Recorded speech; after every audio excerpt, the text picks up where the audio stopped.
बिस्मिल्लाहिर्रहमानिर्रहीम। अस्सलाम वालेकुम नाजरीन, मैं तुहाडा मेज़बान असगर गुजर। तुसी वेख रहे हो गुजर टीवी आरफ वाला। हर रोज़ की तरह अज भरावां नूं बेहतरीन ते आला वीडियो विखा रहे हैं। नीली दे खास तोहफे मझ दोस्तां ने आ वेखनी आ। कुंडा सिंह चड्डा माशाअल्लाह अगे पिछे बड़ा, कन्न च रुड़की पाई है। दरिया की खास निशानी कंडों बिल्कुल पद्धरी, दूसरा सूआ सूई है। लो पाई है, कोली तो भी पाई है, धुन्नी भी मझ दी लाल हुई हुई है। टुरदी फिरदी भरावां दे नज़र आ। बिल्कुल मकूल ते मुनासिब मुल्लां दियां मझां विखा रहे हैं भरावां नूं। 2,20,000 डिमांड कर रहा। अगर ये किसी भी भरा नूं आ गई पसंद, जायज़ मुल्लां दी करके मझ दे देनी है। थण मझ दा बड़ा प्यारा वा, पा रस्सा पा जरा। टुरदी फिरदी भरावां ने वेख लिया, लो पाई है चड्डे दे अगले पिछे।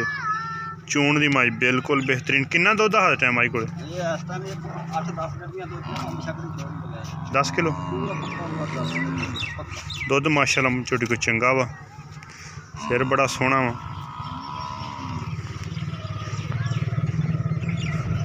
कच्ची सूई मझ। दूसरा दिन अज नाड़ूआ हैगा बच्चे का? बच्चे का नाड़ूआ नाल है। दूसरा दिन आई सूई नूं। बड़ी कमाल दी झोटी।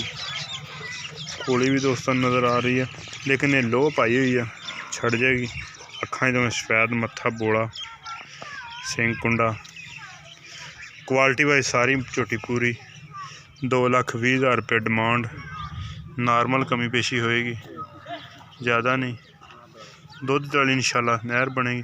पुछल झोटी दी बड़ी बरीक, बड़ी लम्मी, पिछले दोवें पैर सफेद, नीली दी प्योर निशानी। यह रुड़की दोस्तों याद आ रही है, भी किसी घर का निशान।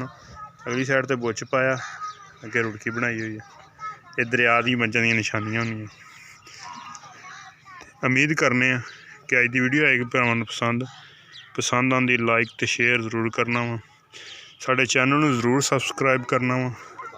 नाल लगे बैल आइकन दे बटन नूं करना प्रेस। मिले अगे रोक जरा यार, अगे रोके ना। चड्डा माशाअल्लाह बड़ा वा अगे पिछे, लेकिन मझ डर रही है। सही है। तो सुबह सुबह का टाइम एडा कोई टाइम नाल नहीं, 3 घंटे चुके चुआई हुई न। चड्डा माशाअल्लाह अगे पिछे बड़ा वा। उम्मीद करने का अज वीडियो आएगी पसंद। नंबर साडा 0355 72 355। यही व्हाट्सएप ते इमो का नंबर है।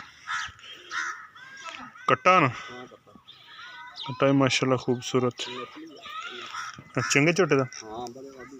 झोटे बड़े चंगे दा वा। एक अगली तो नवी बेहतरीन फिर मिलांगे। उन्नी देर तक अपने मेज़बान असगर गुजरन दी इजाज़त। अल्लाह हाफ़िज़।